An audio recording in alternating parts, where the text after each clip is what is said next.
Welcome, Dr. Casey Means Girl. It is such a pleasure to have you here on the newly rebranded podcast. Ooh, how are you doing? You are looking so hot in LA right now. I am so good. I am so grateful for the opportunity to sit down and chat with you. It is always just a complete joy. So I cannot wait to talk about all things metabolic health.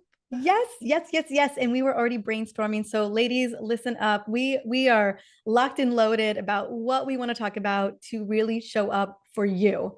And we're going to kick off this conversation with something, I don't know, is it controversial still? Is it the elephant in the room? I wanted to talk to you about Ozempic, and what we're looking at in terms of just your opinion on being a metabolic expert, being a co-founder in Levels Health, where you are tracking blood glucose levels along with other markers, and you're seeing a lot of people coming to you probably potentially on this medication or not. And I'd love to hear your stance on how you feel about medications like Ozempic, and what are some of your recommendations if people choose to go that route. Oh, great question. Such a hot topic right now. And I think that, one thing that's just astounding is how it sort of is taking the world by storm, especially since I just moved to LA 3 months ago. I feel like here versus where I was living previously, which was Oregon, it's like 10 times more a part of conversation in this part of the world.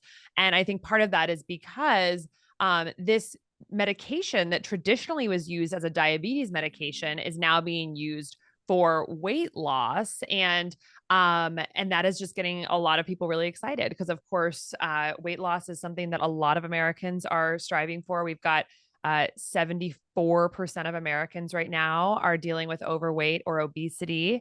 And over 50% of Americans go on a diet every year. Every And year. of course, it's not working the way that we're approaching it, because every year we're actually getting heavier as a country. And so there's this effort outcome mismatch that's happening in the diet world.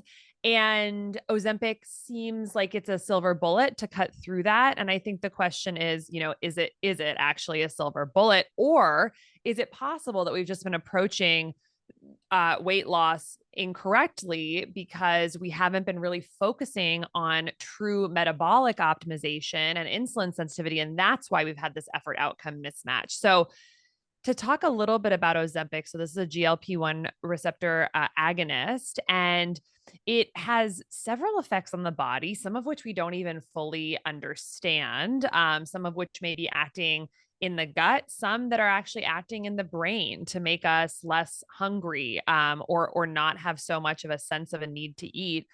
Um, some of the things that are exciting about it is that it causes people to drop a profound amount of weight very, very quickly. So it does work in the sense that it lowers the number on the scale.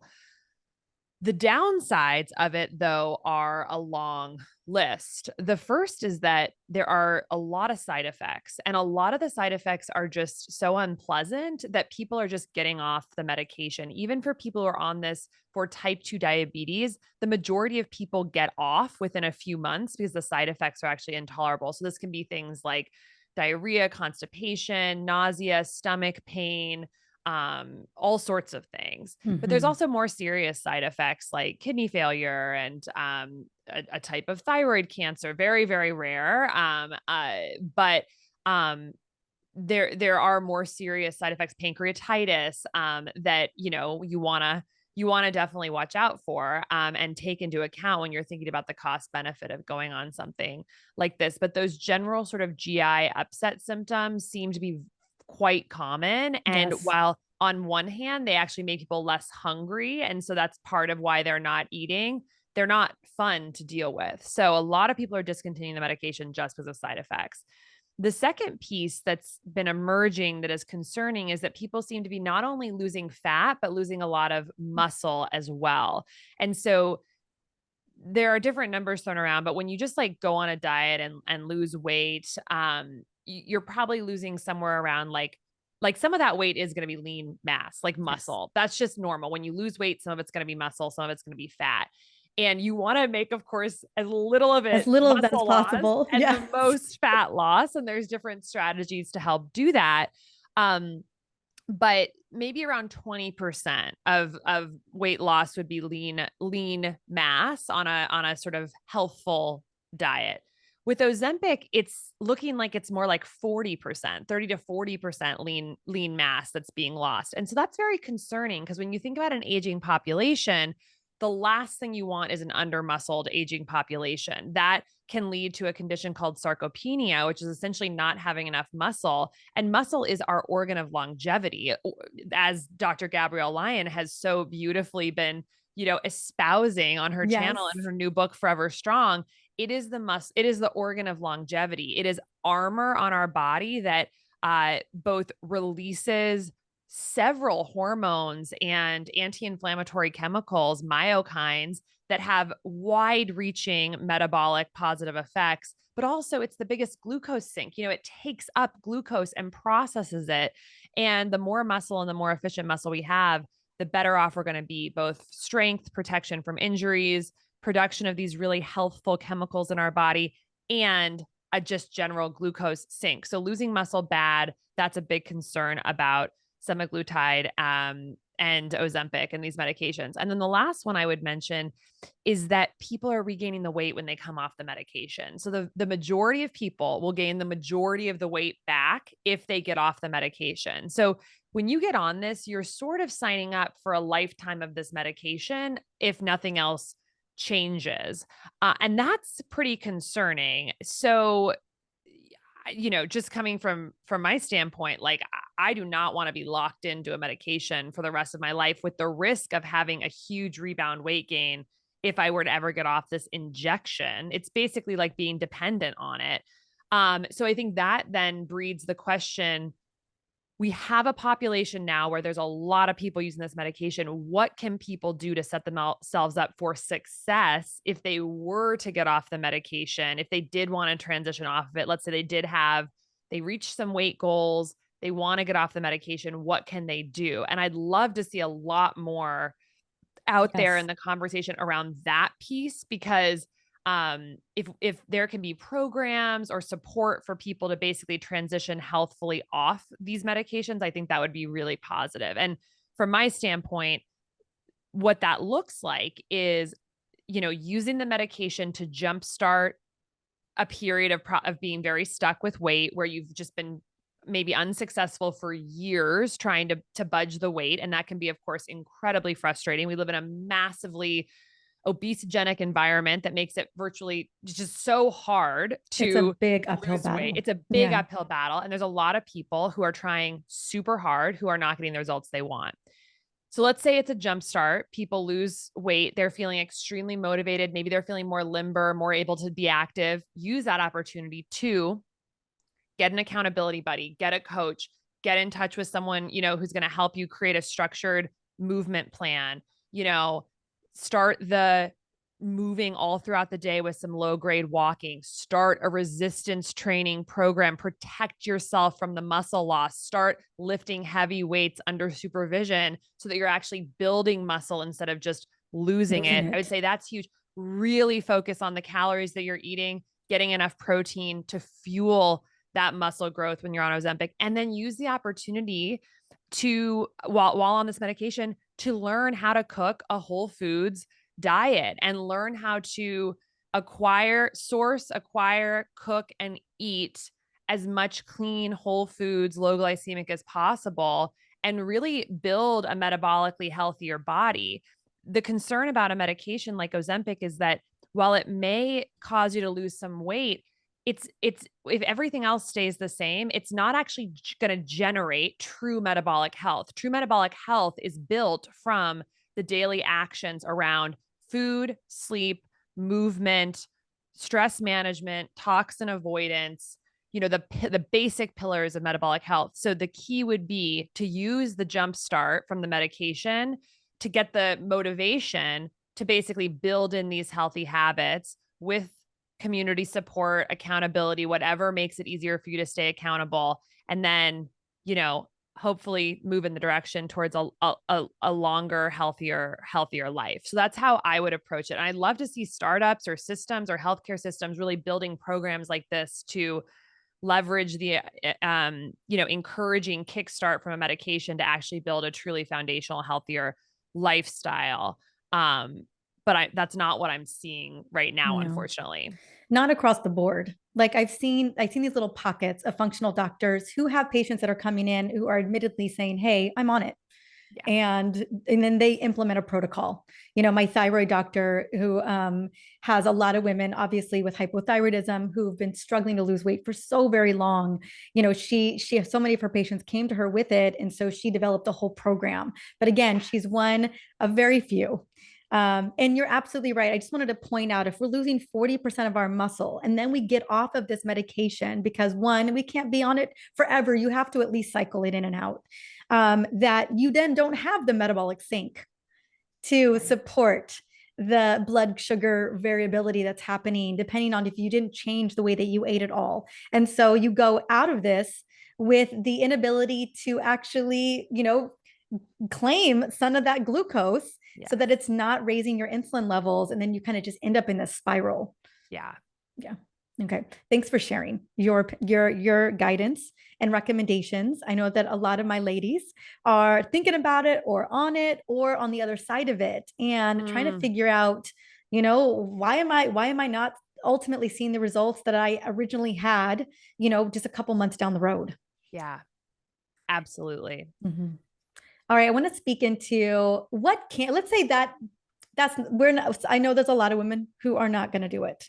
A lot of people who that's not on the table for them. They really want the tried and true way of helping to support their metabolic health and really balancing out their blood glucose. And so I know that you've been on the show a couple of times, but I want to just go over the basics a little bit about, you've got a woman who's struggling with weight resistance and calorie restriction, maybe crazy intermittent fasting. I mean, she's just trying all the trends. But the Yeah. thing that she's missing, the thing that we know is that she's not unlocking that metabolic fire. She's not really connecting in with reducing insulin resistance. And so I'd love to just speak into kind of the nuts and bolts of what women can do on a daily basis to really tap into their metabolic engine, looking at Mm, it from that perspective, a very holistic perspective that's not only going to get us those long-term results. I mean, we're talking about, hopefully, what I mean by long-term results is buying us extra years, yes. is what I'm talking about, Casey.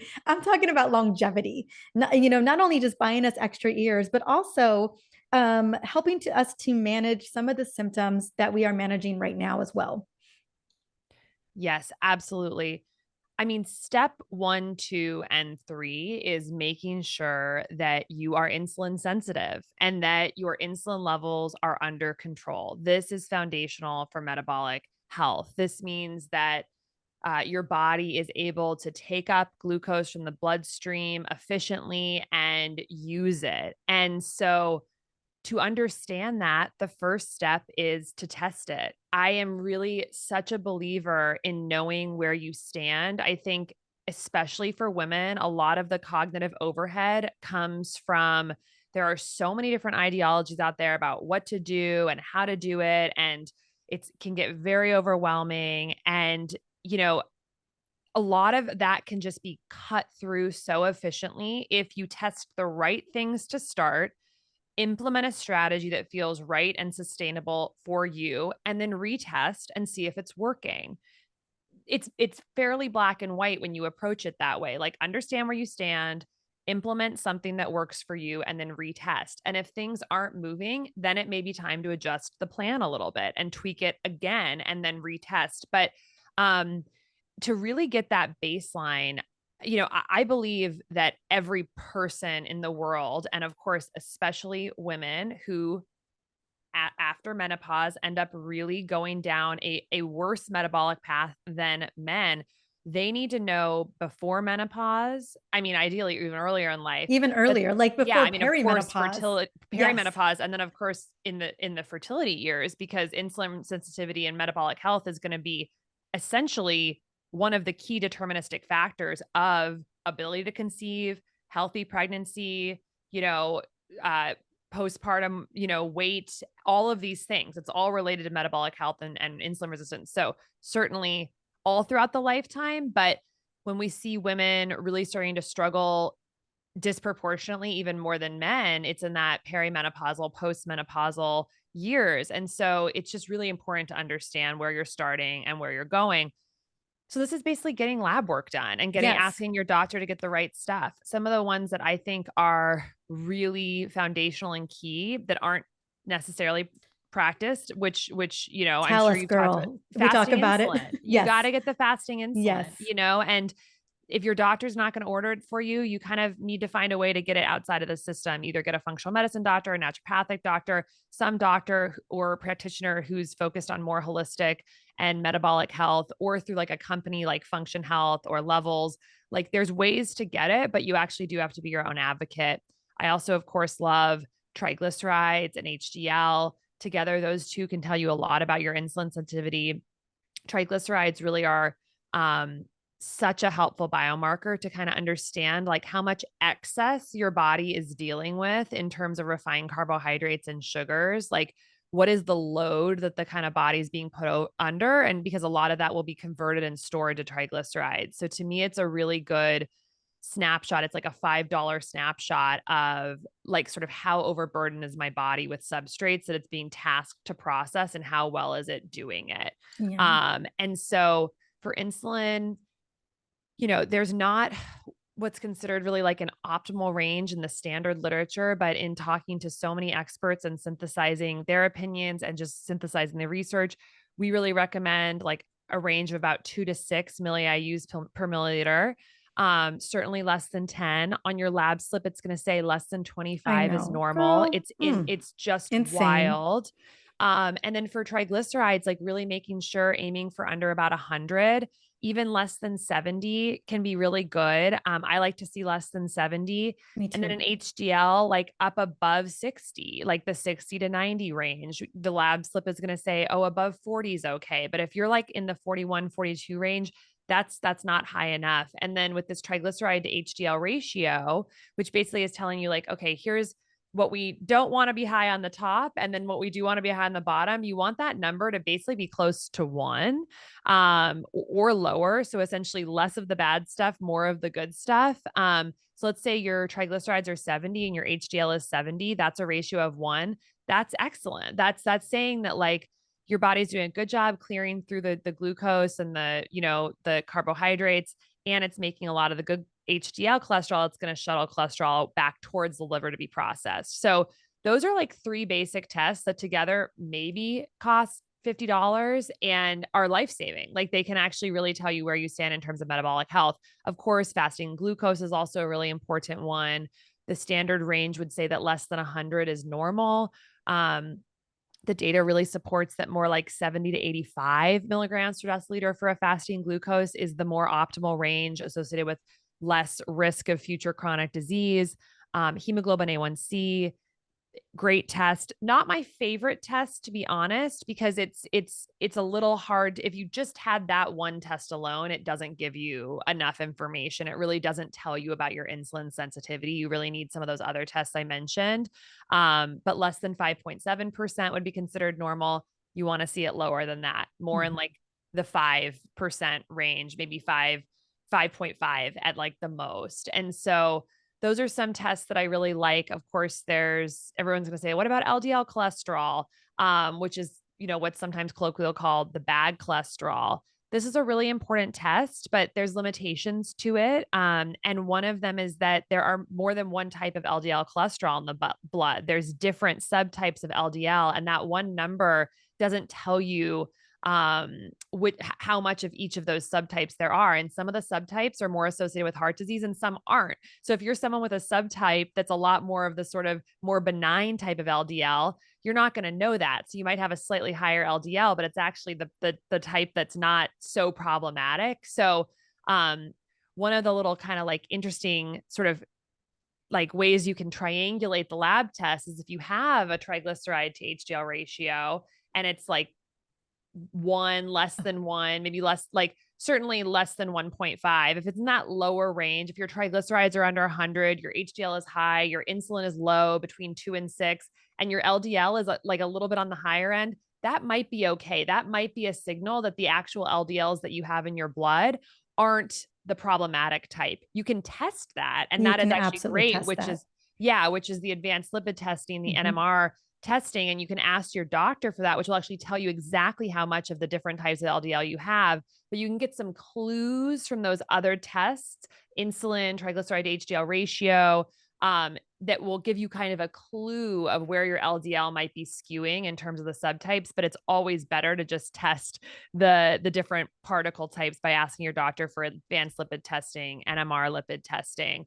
So there's several others. And of course, if the picture is confusing, if you're kind of doing everything right and things still feel like they're just not optimal, that's when, of course, getting a lot of other tests can be really helpful, like thyroid hormones, micronutrient levels, vitamin D, um, Uric certainly acid, uric acid, growth inflammatory hormone. markers, Yeah, growth inflammatory hormone, marker. and kind of trying to get like the full picture. But I'd always start with those first like 5 to 7 tests that I mentioned, which really give you this snapshot of like, what is my metabolic health? And to just super, super simplify it, um, what I'd love, everyone listening, if I really had to like boil it down to 3 that I just feel like I would like everyone in the world to be able to rattle off, it would be like fasting insulin, fasting glucose, and triglycerides. Like, just like make sure you know those and can rattle them off. And if those are creeping up out of that range of like 2 to 6 insulin, over 100 for triglycerides, over 85 for fasting glucose, like it's really time to start thinking about like how to dial in some of this stuff and get on a plan for metabolic optimization. So that's kind of how some of the tests that I really, really like. Any others that do those ranges kind of fit with your Those paradigm too? are I know you're my doing this day ranges. in and day out as well. Those are my ranges. I like under 5 for fasting insulin Yeah. personally. Anything above a 7, I start to get a little, I'm like, that starts to signal a little bit of insulin resistance to me. But yeah, Yeah. those, I mean, the top 4 for me are fasting insulin, triglycerides, HDL, fasting glucose. And I Yeah. don't mind, a hemoglobin A1C just to kind of look at that trio Yeah. together, just to make sure everything's lining up, you know. Yes. And then we go into further testing, but that Yeah. can give me a great sense of someone's metabolic health very Yeah. quickly out the gate. And I can easily educate, just like you just did, bam, bam, bam, knowing those numbers, being able to divide triglycerides over your HDL, even if you cannot initially get that fasting insulin. Yes. Obviously I always give recommendations on where to get it. But yeah, that's the window. Yes. And then girl, I always say, like, get a CGM on. Yes. Yes, absolutely. I mean, of course, this is what we do at Levels. We empower people to use technology to understand their health. It 4 years in to being, a Levels co-founder. And my head still explodes, literally thinking about the fact that we have $4 trillion healthcare costs. 9 of the 10 leading causes of death in the United States are related to blood sugar. Mm-hmm. Women are outpacing men 2 to 1 postmenopausally on Alzheimer's dementia, which is now being called type 3 diabetes. Alzheimer's dementia is literally creeping down younger and younger and younger due to metabolic dysfunction. We've got heart disease as the leading killer in men and women, cancer rates going up, all these things we know are related to blood sugar and metabolic health. We literally have tools that are not that expensive to monitor it, understand it, and improve it. And they're not part of our common practice yet. It makes my head explode. I'm like, and then you see the suffering that's happening out there of people, 20 years slow decline towards death as their metabolic health gets worse and worse and worse. And the reality is that it's not that complicated. You can understand it. You can take ownership of it. You might have to do it outside of the conventional doctor's office. And you can feel healthier with some very simple strategies that get your blood sugar balanced, get your insulin levels down, and get your metabolic health better. And that's available to everyone. So the technology, unfortunately, is not available to everyone because it's still, unfortunately, So expensive. so expensive. And the average Well, doctor is not prescribing it. But the general learnings and tools about how to stabilize blood sugar, are out there thanks to people like you, who are spreading this message. And you don't need the technology to be able to make some of the changes. It certainly can help, it sort helps. of It dial it helps. in and Yeah. personalize it. But yeah, blood sugar stabilization, that is something that is relevant to everyone, really every child and every adult in America now, given how monumental the rates of these blood sugar related issues are, with over 50% of Americans now with prediabetes or type 2 diabetes. It's truly relevant to everyone. It is. I mean, I just learned recently, I don't know how I didn't know this stat, but that 30% of our teenagers That's right. are pre-diabetic. I mean, it's happening that early, Yeah. and it's something that you said that really struck a chord with me recently is that every system in the body, every symptom you're dealing with benefits from better, more improved cellular metabolism, Yes. from mood swings to energy levels to brain function to your ability to just get around in life. Every cell benefits from more improved cellular metabolism, and I believe that in my core. Absolutely. I mean, we have, close to like somewhere around 40 trillion cells in our body. And every single cell needs efficient energy production to work properly. And all of those chemical reactions that are fueled by energy in the body, they all just bubble up to become our lives. That's all we are. We are these cells that, aside from like the spiritual side of things on a Right. physical level, like our animating life force, the fire that actually fuels this entire experience of life that we're having is the result of our cells using energy properly. That's metabolism. And we have 200 or more types of cells in our body. It's so cool. We had one cell to start with, right? We were one microscopic cell that got fertilized, and it turned into 200 different cell types and then 40 trillion cells. And it's all powered by energy. And 93% of American adults have a problem making energy in their body now. That's metabolic dysfunction. 93% of Americans, because of the way we're living in our modern industrialized Western world, which just over the past 100 years, on every vector, food, sleep, movement, stress, toxins, light, temperature, microbiome, on every vector, it's just crushing the parts of our cell that actually makes energy. So you've got 8 billion people on the planet, and a lot of them now have cells that are essentially crippled in the fundamental process of making energy to power every cellular reaction of our lives. And so what do you have? You have this depleted global population who is ill, where all these different cell types that all do different things, the retinal cells and the blood lining cells and the ovarian cells and the liver cells and the skin cells, all these cells are like sputtering along, underpowered, leading to then, of course, bodies and lives and minds that are suffering and struggling. And we're approaching it in this backwards way of basically looking at all the different symptoms that are arising and just like whacking them with different medications, totally ignoring the fundamental root cause pathway of metabolic dysfunction that's actually resulting in all these different, seemingly different symptoms.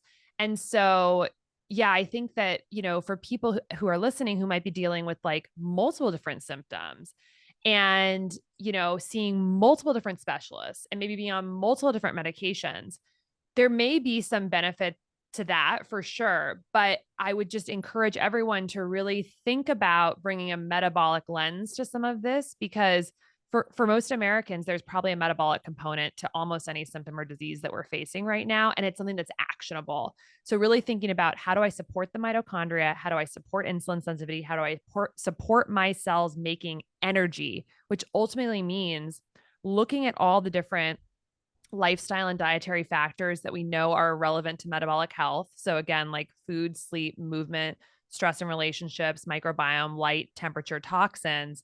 Take stock in your life of where there's room for optimization to basically support your cells in doing their work properly and not having just sort of this like crushing, foot on top of them that's basically stopping them from being able to do their work properly. So I just sort of take that, like, very much have kind of started to identify with, like, I am the mother to all of my mitochondria. I am the mother to all of my cells. And like, it is my job as like the whole person to basically be a defender and a protector and like a mama bear to all these cells that the modern world and so many different multi-trillion dollar industries are trying to extract value from. And it's my job to protect them, essentially. I love that. I think, and you're right, it is our job to protect our cellular energy. It's because when we lose that efficiency, that's when we start to see those numbers that we were talking about go up Right. and go out of range. But it's all boils down to how efficiently are we leveraging our energy on a cellular level.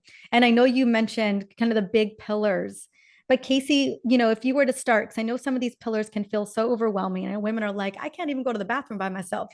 I get that there's all that comes up. What would be the biggest pillar for you? Like when you think about, if you had to just pick one, like what would be the pillar that you feel would move us in the right direction metabolically and that would help us to create more efficient cellular energy? Yeah. Yeah. It's funny. I think in the past, I might just jump into like just truly speaking about one of these pillars, which I will. But I think something that's really feels like it's becoming more and more something I feel it's important to share is that I think the foundational pillar to like all of this is mindset. And I Mm-hmm. think that it's so much easier said than done. But like the first step in, I think, achieving the best health that we can is believing that healing is possible and believing that your body has the ability and will get to a place where you feel great and that is something that is within your reach. So, frankly, it's actually just like a A big belief. thinking, positive, expansive, maybe even limitless perspective. And you might be faking it. I'm usually faking it when I think that. I'm like, I can do this thing. I can be healthy. But I'm really becoming more and more a believer in this idea that actually starting with some of that like grand possibility thinking is necessary to let a lot of these things fall into our life in the best possible way. And it might feel Pollyanna, it might feel like a little toxic positivity. There's lots of but like I think it's a lot harder for the body to heal if it's hearing a message inside the head that it's going to be hard Hard. and painful and deprivation and horrible and very just like so I kind of I think mindset is a big one and fundamentally cultivating the belief inside of you that you can be in the health state that you want to be and feel the way that you dream of feeling. Just start Mm. there. I think it's really important. Create the field around you of possibility so that it can hopefully happen. So that's step one, I That's think. step one. I agree with you. I walk women through a process, a facilitation process of becoming their healthy vision self. Yes. So imagining themselves, whether it's 30 days out, 60 days out, a year out, and getting so crystal clear on Yes. who she is, Yes. and like, what is she doing? What is she not doing? Who is she working with? Yes. How is she talking to herself? Like all of this to the point where I have women in like literally write it out and record it in a voice memo that they can listen to every single day about who they are becoming. Because I find that, gosh, it just drives our ability to take that first step. And when motivation starts to feel like when life starts to happen and we can get knocked off kilter, just that beautiful reminder of where we're going, of who she's already there. Yes. We're just getting there. It's just so powerful. I love that so much. And I really do believe it. You think about the brain, anything that we experience, anything we feel, any emotion we feel, anything that seems to be coming from the outside, like, you know, ultimately it's something happening in our brain. It's a perception, like that happiness we're going to feel in the future is some chemical state in the future brain. And the crazy thing is that you can actually cultivate that future state in your brain now through thought. And so it's like you actually can create a totally different reality in your brain by focusing on really like what you're talking about. What is that future person and self and like cultivate what it would not just I think thinking about who that is, but feeling what it will feel like to Mhm. be that person. So that is hard actually. It's actually like sitting still and letting yourself vision what that could be like maybe it's just like, oh my gosh, I have no aches and pains and I'm able to like be sprightly and walk as quickly as I want up the hill or pick up my grandkids without pain or really enjoy this salad that right now doesn't look good to me or whatever it is. Any of those experiences, ultimately what you want in those experiences is to feel a certain way, to feel Mhm. good, to feel happy, to feel light, to feel fulfilled. So I think part of the visioning process is actually to let yourself now imagine feeling that way. What would it feel like to just and really cultivate the feeling? And I think there's a profound energetic shift that happens when you allow your brain to essentially generate the chemicals that are what you're trying to strive for in the future and feel it almost now. It's again, it's easier said than done, especially when there's a lot of struggles happening in your current life. But I think it's an important part of the health process more. And every year I'm realizing more and more that I think this is actually a part of it because we it's much harder for these like outcomes to be delivered, I think, into our lives if we're pushing against them with a sense of impossibility or negativity or a sense of expecting it to fail. So, Mm. anyways, with all that said, I love the that. Yeah, it's about feeling it. Yeah, like tapping into yeah, what it would feel like, being in the energy of it. That's the ticket. Um, and then I always have women recording from that feel good place. So you can feel how she sounds, how she feels about it moving in yeah. into that, into your everyday life. That's how I operate. Like I have my future healthy vision self. I know what she feels like. I know what she's doing. I know how joyful she is and how good it feels to just Yes. fire on all cylinders. Like it just feels so good. And then it just allows for me to, because let's be honest, you and I make a lot of healthy decisions every day. A lot. A lot. And I think that a lot of times they feel very effortless to me at this point, because I've been feeling into it for so long. And then some things I'm more feeling into. It's a little bit of a stretch, but overall, it's a feeling that I'm trying to cultivate when I'm choosing these beautiful habits and rituals. Mhm. Mhm. It's so beautiful. Yeah. I think there's really something to it in a way that's hard for us to understand, on like a scientific level. Oh, yeah. But I do think there's a lot of forces at play in our society, especially towards women. Women are ultimately the creators of the world. They create life, they create consciousness within their bodies. Women are incredible. And if this power to literally transform and alchemize matter into human life and consciousness, it's beautiful. Women, I mean, I believe that women can do anything. And I think that there are so many forces in our culture that essentially want to make us feel very, very limited and like we are not actually capable of creating anything that we want to, any vision, any life, and that you need systems and you need external things to be dependent on to basically get what you want, when really I think there's so much more power to our mind and to the fields that we can create around us and in community. I think when you're around other women, there's a type of energy that can sometimes arise that feels like something very magical. And there's just something beautiful there. And I think that we can really apply that towards health as well. But part of it is breaking out of the systems that have really been institutionally trying to limit our understanding of the power. And this applies to men too, of course. But like I think that, obviously your audience is mostly women. And so I think that it's sort of like reclaiming like this sense of creative potential that inherently lives in all of us and that we can apply towards really anything in our lives. And so what does it look like to get really tuned in to creating the vision of the health we want, of the future state of thriving that we want, and get really clear on it, feel it in our bodies, and then see how things start emerging maybe in a slightly more effortless way. I, Again, a lot of this is I don't want to make it sound like it's all so easy, but I think the creative potential within us is vast, and it's been in many ways stolen from us in modern society by the ways that different forces, try to limit the power of creation that humans have. So that's, Yeah. I mean, I just, moving away from the conventional healthcare system and from being a surgeon, and I've I've been able to kind of explore more of these kind of paths. And I think there's something to it. There's a Step one is power. believing in it. Yeah. Yeah, there's a power. Well, I was thinking, I've been thinking a lot about, obviously I always think about women's bodies.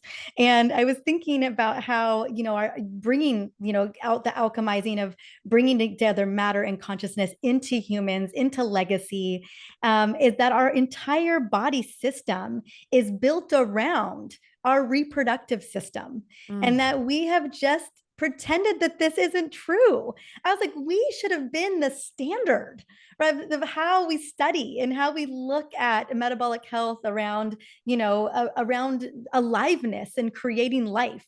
I just thought about how all of it, hormones and metabolic health and blood sugar, insulin, all of this, it all has to be working Mm. efficiently enough for us to carry on the next line. And we just diminish that. Yeah. We diminish that power. Mm. Mm. So That lands so deep. Yeah, it really does. Um, yeah. So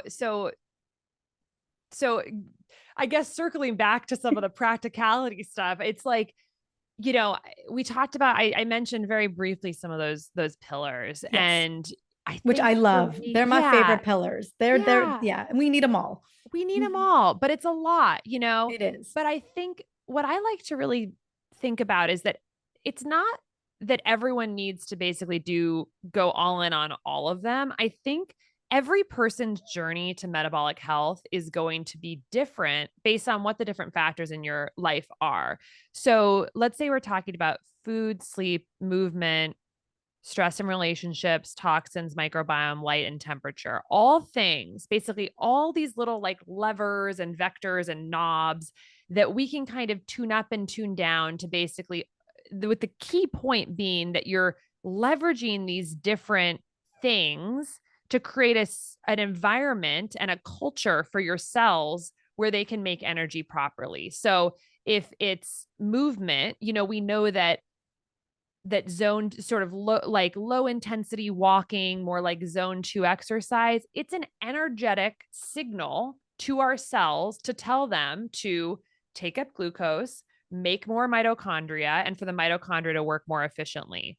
And we also know if we lift something really heavy, that's a different energetic signal to the cells to say, we need you to grow in size, muscle hypertrophy, more mitochondria, and maybe higher basal metabolic rate. So each of the, and with toxins, environmental synthetic toxins, some of which we know are direct mitochondrial Destroyers. disruptors, Yeah. it's like, okay, so this is a chemical signal, a bad chemical signal to this precious part of the body, our life force, our mitochondria, saying, stop working, don't work so effectively. So we need to maybe peel that off a little bit, put in a little bit more of the resistance training. Okay, we've got, high cortisol. So we know sleep's going to be a wonderful mitigator of that. It's going to quell some of that. So I'm going to sprinkle a little bit more sleep in. We know that the refined sugar and the refined grains are going to overwhelm the mitochondria, gum them up a little bit, create oxidative stress. We're going to peel back some of that. And it's just this constant creative dance of like, all these things that affect the same precious part inside of our cells. How do we create an environment for it that's like, so it can just do its work? Because when it does its work well, everything in our life gets easier. Life becomes beautiful. And in a sense, it's because when the mitochondria are working well, when they're converting essentially, like food to our life force, and food, which is of course upstream of food is the sun. So we're kind of, it's like, I think of it on the spiritual level of like, ultimately when our mitochondria are working properly, we're letting the energy of the universe flow through us in an unencumbered way. And what results? Mental health, energy, Mhm. creativity, longevity, like everything we want. And so we want to be this like beautiful flow of universal energy. And the way we do that is we protect the mitochondria, and we do it through all those levers.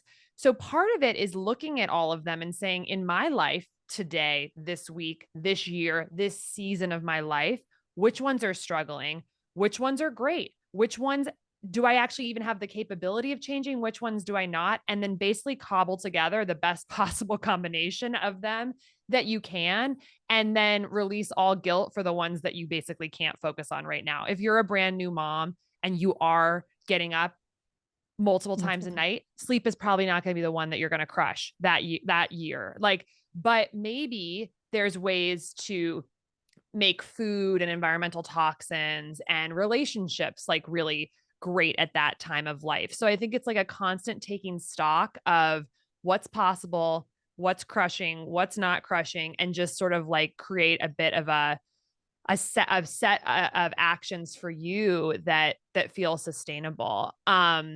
In my mind, food is very foundational. Like that to me, that's I love food. I love thinking about food. I love the idea that our every single atom in our entire body is built of food. So of information, like molecular information.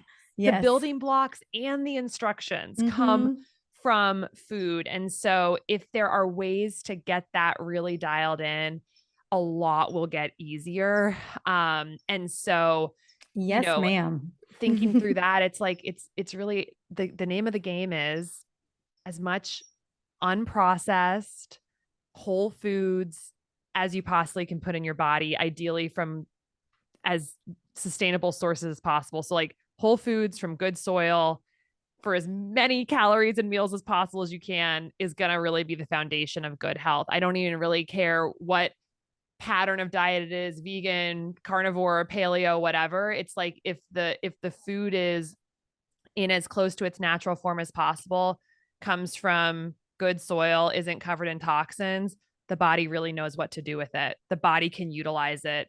The body has a lot of redundant pathways. And so just any particular area where you can move towards more whole foods, I think the better. So that's kind of, I think, a big foundational step. And we can certainly talk through some strategies on that. But if I had to kind of pick one, that would be mine.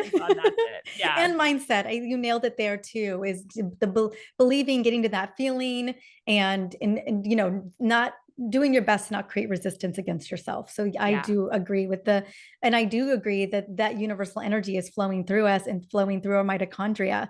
But the molecular messaging that comes from our food substrates is so critical because it's giving our mitochondria information.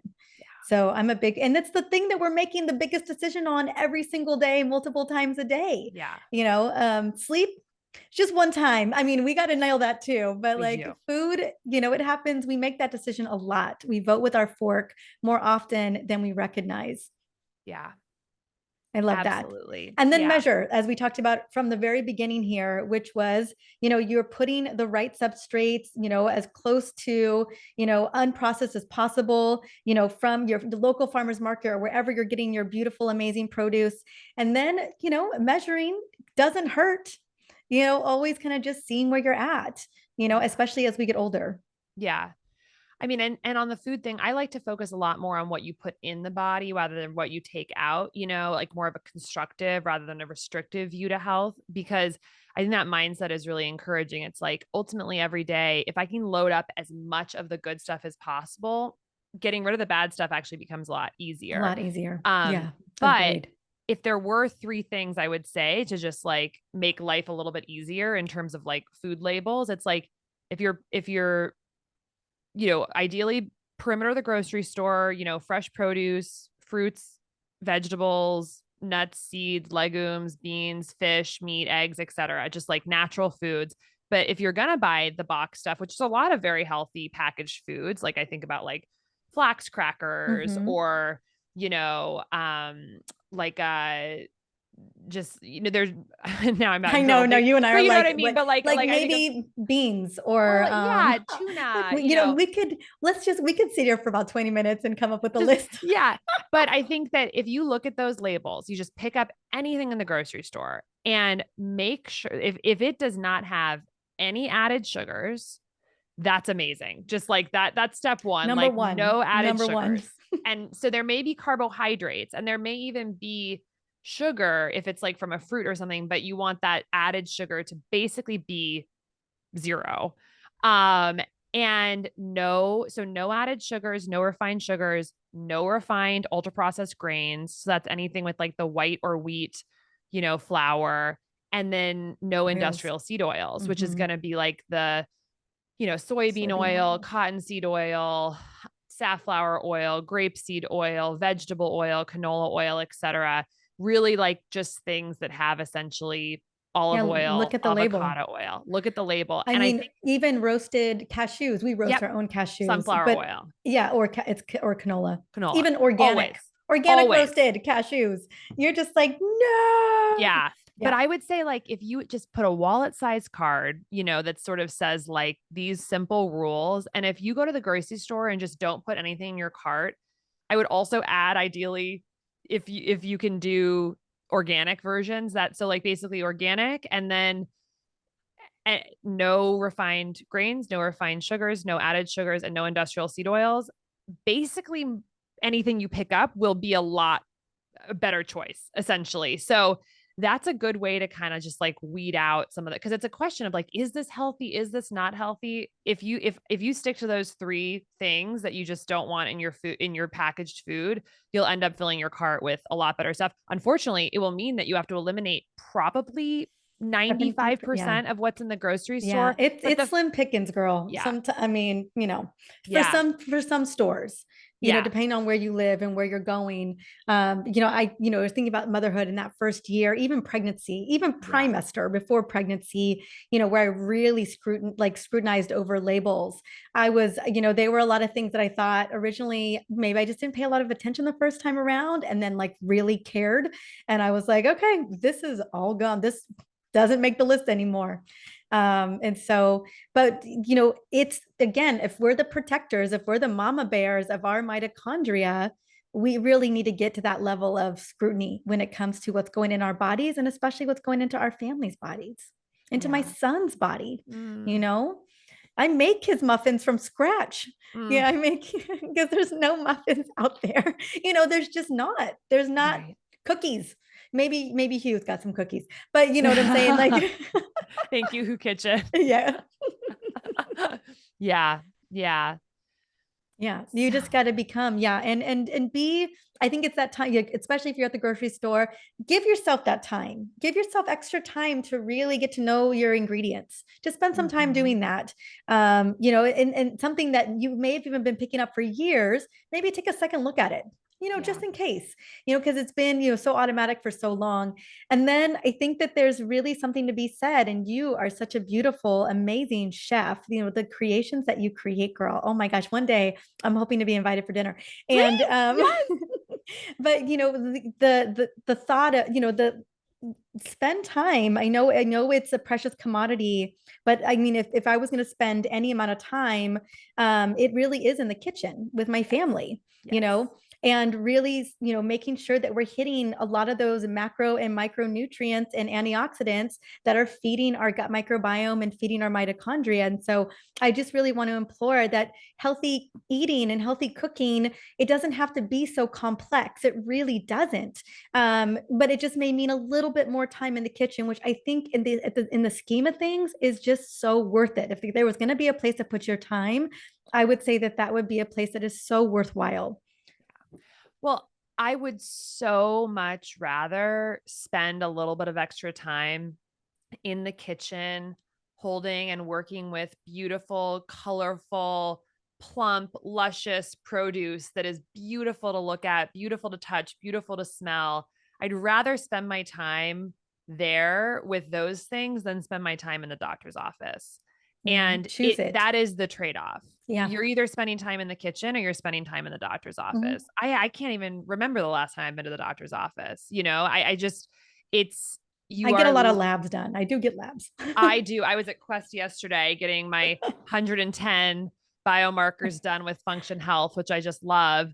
But that's, but I mean, like, for the cold or the Yes, flu or the absolutely. Yeah. infection or the this or the that, it's like when you're building a resilient body, which happens in the kitchen, it will save time in the doctor's office. You can never avoid ever getting sick. That's not, of course, what I'm saying, but you can certainly minimize your Or risk. I push mean, it. You look at push it older back. folks who get the flu, and people who have blood sugar problems are 5 times more likely to be hospitalized and die from the flu. Like it's Mhm. just, this is not conjecture. It's the No, it's reality. The people reality. It's who stats. were hospitalized from COVID and died of COVID were people who had chronic metabolic issues, which are rooted in diet. So it's an upfront cost, but in terms of time and actually in terms of, to some extent money. But we pay one way or the other in time and money. Exactly. Well, Yeah. that's what I tell my women all the time is like right now you get to choose. You get to choose how to spend your time and how to take care of yourself. That is your freedom. It's your personal freedom. Or you are in a forced situation where you're forced to Mm. go to doctor's visits, you are forced into a diagnosis, you are forced into spending that cost and having to spend into your deductible. That isn't choice anymore. That isn't freedom anymore. That's a forced expense, a time expense. And so you get to choose. Do you want to carve that path? Or do you want it to be carved for you? Yeah. Ooh, man, I haven't heard it said that way. That's really powerful. That's really, really powerful. Yeah. Yeah. And I think that some of us have this sense of like, well, it's not a guarantee that I'm going to get sick. And that's true. You Yeah, might sure. escape it. Everyone's got the grandmother who smoked and ate Drank this and bourbon every that, day. Yeah. all that stuff. But that's not a dice roll that I'm willing to really make because 6 in 10 American adults have a chronic illness. And, the average American sees, I think, like 24 specialists in their lifetime or something. Like the average is very much like we are going to deal with some sort of serious health issue. And so just in the face of that, I think, yeah, it's not, I don't want to roll the dice on it, and Yeah, anything could happen. Anything, stuff can happen. You cannot control all these different factors, but you can set yourself up for success. And I think absolutely. that's all you're trying to do is to kind of like shift the odds in your favor. And then of course feel good while you're doing it. It's not just about the future. It's how you feel today. Now. Yes, and Yeah. that's always what I'm always like, here, yes, I'm thinking about your future and I want you to feel 10 years down the road, which we're not thinking about, but man, when you're there, you really want to still feel the same. Yeah. But I mean, you're coming to me because you've got symptoms now that Yeah. are disruptive, that are messing with your day to day, that are having an impact on your family. It's all a win. It's yes, and we can deal with them today, and we're buying you a lot of time down the road. Yeah. Yes. All right. Well, let's talk a little bit about measuring because I know we do have a giveaway as well. You have this sexy giveaway, girl. You came with goodies today. And so one of the first things you said out the gate is, we don't know if we've got a metabolic problem really until we measure it, until we're Yes. like, that's when we know. And, one of the best ways to really get a sense of what's going on with our body, especially in a 24-hour period, is with like using something like Levels Health and a continuous glucose monitor. And man, what a game-changing experience. I know that you guys are spending a lot of time with your customers right now, and I'm sure a lot of them are coming to you with just these insane aha moments, things that they just had no idea were Yes. happening with their body and their blood sugar. All the time. Yes. So we've been around for 4 years now, and the mission of Levels is to reverse the metabolic disease epidemic. And we're doing this by enabling access for people to this technology, continuous glucose monitoring and other metabolic lab testing to get at exactly what we've been talking about. This sense of empowerment of like, I understand my metabolic health, this most foundational piece of my health that sort of underlies all other parts of health. And I understand it. I understand what's affecting it in my diet, the food I'm eating, the choices I'm making, and I know how to improve it. And that's just then something that people can own and feel empowered by. So that's really using this device, the continuous glucose monitor, which is the sensor that goes on the back of your arm and is actually telling your blood sugar 24 hours a day, 7 days a week, sending it to your smartphone and letting you see in real time, closed loop biofeedback, how all the choices you're making, every bite you're taking, every meal you're having, how much sleep you're getting, what exercise you're doing, how it's affecting your metabolic health in real time. So you can make more focused, targeted decisions to stabilize and improve it. we know, and I know we've talked about this on previous podcasts I've been on with you, that these ups and down swings in glucose, these big spikes and big crashes, they make us feel crummy day to day. And over the long time, those big spikes and crashes lead to more insulin resistance and then ultimately to more serious metabolic issues. So we want to keep the blood sugar more stable, more gentle rolling hills, which is going to essentially give the body, it's a sign that you're giving the body a break essentially from having to just like process this monumental load of glucose, which then really hurts and crushes that mitochondrial function. When you're going on that huge glucose roller coaster, you're putting your body under metabolic strain. So by learning how to choose foods that keep you more stable and pair it with other lifestyle factors like stress management, sleep, and movement to keep things more stable, you're just basically giving your body a big leg up on the metabolic path. So that's what Levels enables through the access to continuous glucose monitors paired with software that interprets it. And then we've released some other offerings more recently, like actual metabolic blood testing, because something when we talk to our members, so often we hear that people are going to their doctor asking for these metabolic tests, and the doctor's saying no. Oh, They're saying insurance doesn't cover this, or you're not diabetic, we're not going to get this for you, or you're thin, you don't need these tests. And it's just all ridiculous. So we're trying to really help people feel empowered to get that testing with like essentially one click. Like, you can say, it's January, I want this testing. And then in February, if you want to retest, you can. If you want to do it in March, if you want to do it every 6 months, it's up to you. There's no reason why there should be a roadblock between us and this information, this about our bodies. So we pair the metabolic blood work with the CGM to give people this sort of, these signposts, which are the biomarker, the testing from the blood of like, this is where I stand. This is sort of my level of metabolic health right now. And the sensor is more of like a behavioral tool to guide you towards the next signpost to see like, okay, I did these interventions. I tried to dial in my diet and lifestyle. I got feedback continuously from the CGM. And then you can retest the biomarkers and see how you're moving in terms of that more comprehensive picture of metabolic health. So people can certainly get benefit from either of those alone, but together they kind of give you a nice balance of, answering that question, how's my metabolic health? And then a tool to help you move in the right direction. I love it. It's very much a roadmap. Yes. So that, and like you said, just kind of measuring and tracking and making real-time changes that's what it is. That's what this is all about. That's what's Yeah. going to change your metabolic health. That's what's going to optimize your energy levels, and you're going to feel a difference Yeah. that I know for sure. Yeah. And it's so funny to see what people discover. Like, the people who have been having oat milk in their latte for months or years because they thought oat Ooh, milk was a better choice. And mhm. then they put the sensor on and they're going up 60, 70 glucose points. And it's like Every morning, girl, every every morning, and morning. didn't know. But the worst part is they thought it was a better choice. So Yeah, people are actually trying, but they're getting I bamboozled know. because of marketing and because Mhm. we don't have this data. So that's a big one is oat milk.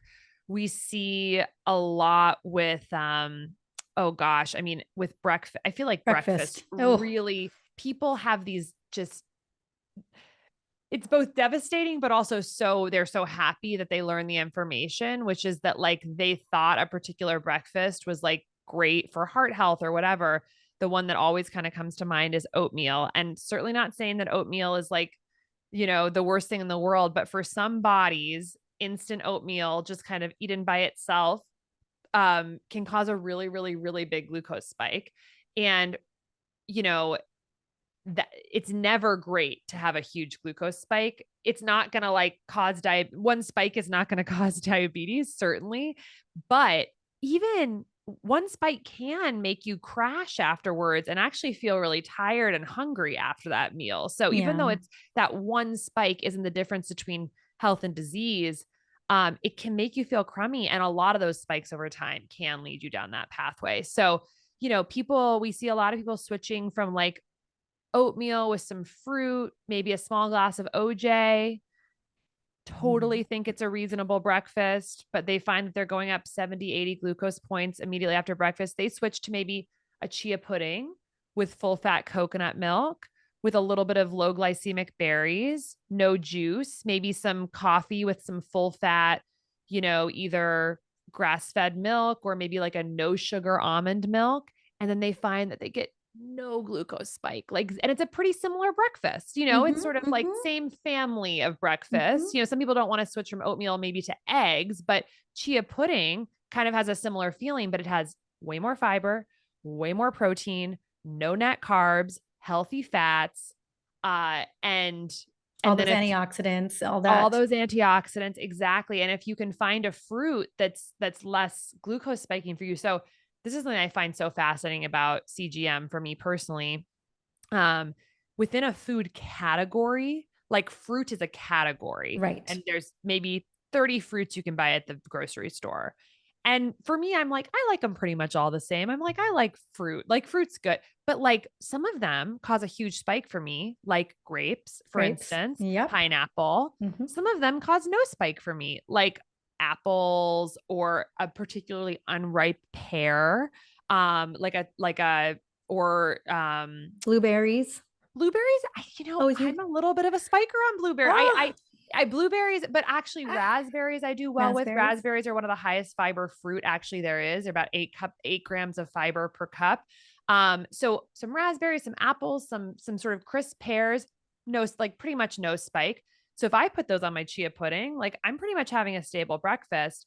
If on the other side, I just had a handful of grapes and maybe a few bites of oatmeal, I might go up 100 points. And so that's the difference between a day of fatigue, low grade anxiety, cravings, carb Cravings. You're cravings, just and chasing that. stable. Yeah. Yeah, deregulated blood sugar all day long. Yes. You're just on the roller coaster at that point, You do whether you not want know to it go. or not. Yeah. Yeah. Yeah. I think a really good reframe for breakfast is essentially avoiding the glucose roller coaster for the day. There was a really interesting paper that was put out in Nature, Premier Medical Journal, just last year that showed that when people spike, when they have a big glucose spike, and then often that's subsequently you have a crash because the body essentially sees a big glucose load, overcompensates, and the glucose will then crash as the body sucks up all that glucose out of the bloodstream. That crash is called postprandial reactive hypoglycemia. Reactive from the spike, hypoglycemia, low blood sugar. Mm-hmm. Well, the body doesn't like to have super low blood sugar because that's almost like a panic sign. So it wants to get you back up to baseline. So then the response in the body is to drive cravings for carbohydrates. So this paper basically showed that the magnitude of reactive hypoglycemia was predictive of people's cravings and their total consumption of basically calories throughout the following 24-hour period. So getting off the roller coaster, especially at breakfast, is one of the best things we can do to actually minimize our cravings. And people I think often are like, diet's so hard for me because I'm just so hungry. But I Right. I'm think what just we chasing just this, chasing it. yeah, these swings. You're chasing this reactive hypoglycemia that's Yeah. happening.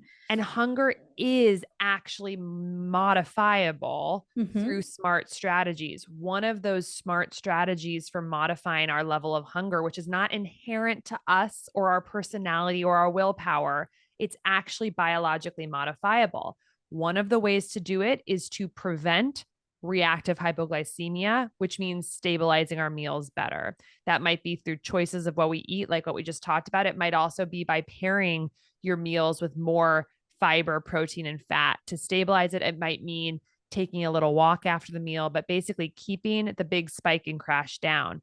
Another way to modulate hunger is to eat more protein with your meals. One of the most satiating macronutrients. Make sure you're getting enough protein that will like even out the hunger throughout the day. And then a third way is to get sleep. Sleep deprivation is one of the biggest drivers of our hunger hormones. And so between stabilizing glucose, getting more protein, and getting enough sleep, you can actually turn the knob down on hunger, which, gosh, if there's any superpower that you can generate in the body, like not like feeling less of that like Like I need to urge, eat. need Yeah. to eat. We've all Hmm. been there. It can be overwhelming. And And so you yeah, do often the don't make simple great things. decisions in Yeah. that moment. Whether you're going shopping to eat or you're just grabbing something quick, Yeah. it's kind of like there's a like wool over your eyes in terms of making a good metabolically healthy choice. You just need something, you Yeah. know.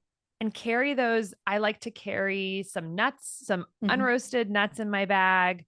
I like to carry epic bars, so like venison Mhm. or beef, grass-fed beef that are just like straight protein, no sugar. Um, sometimes having a little guacamole packet. They sell them at Costco, organic, eat it straight with a spoon, but these sort of like fat or protein-based snacks that you can have with you so that you don't grab for the default that's usually around, which is a small bag of chips, a crackers, a cookie, a muffin, a pastry, a granola Yeah, bar, I was like gonna say a all these bar. things that are going to make your life so much harder for the rest of the day. And if Mhm. you have a different snack, it's probably, if you're hungry, it's going to taste great.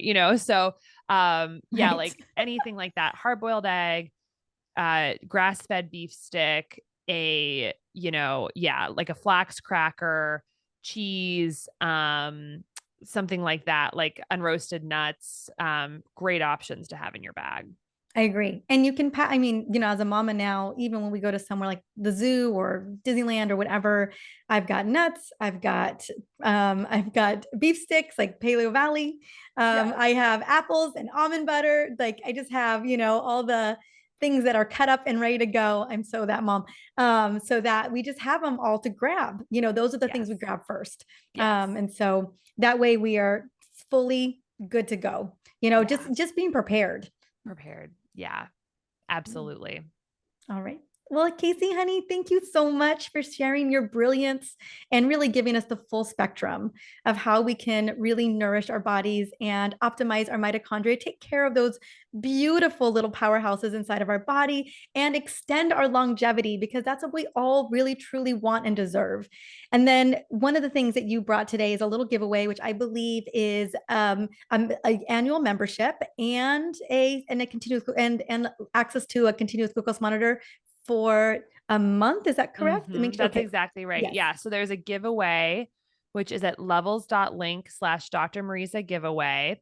And once the episode airs, there'll be a week to basically go to that link and put in your email address. And then we'll select one winner who gets access to a year-long Levels app membership and a month of continuous glucose monitors. So Mm. I think that's about a $400 value. And so would love for one of the listeners to get to try Levels. And so yeah, that'll Yes. be exciting. And I know that so many of you have been wanting to do this. I know you have. And so just the link is going to be in the show notes. Super easy. Just click it, enter to win. Again, you have that week to do it, but do it right now because you're going to forget. You got other things you got going on. And then there will be a winner chosen a week later. And let me tell you, I have a feeling it is your lucky day. So go and do it. And at the very least, you're going to learn a lot about this beautiful company and their mission. And even if you don't win, for whatever reason, I want you to consider this as a starting point. Gift yourself this season in your life. Like this is one of the best and most beautiful gifts you can give yourself because it's going to pay dividends out for decades to come. Mm. So I just wanted to speak into that as well.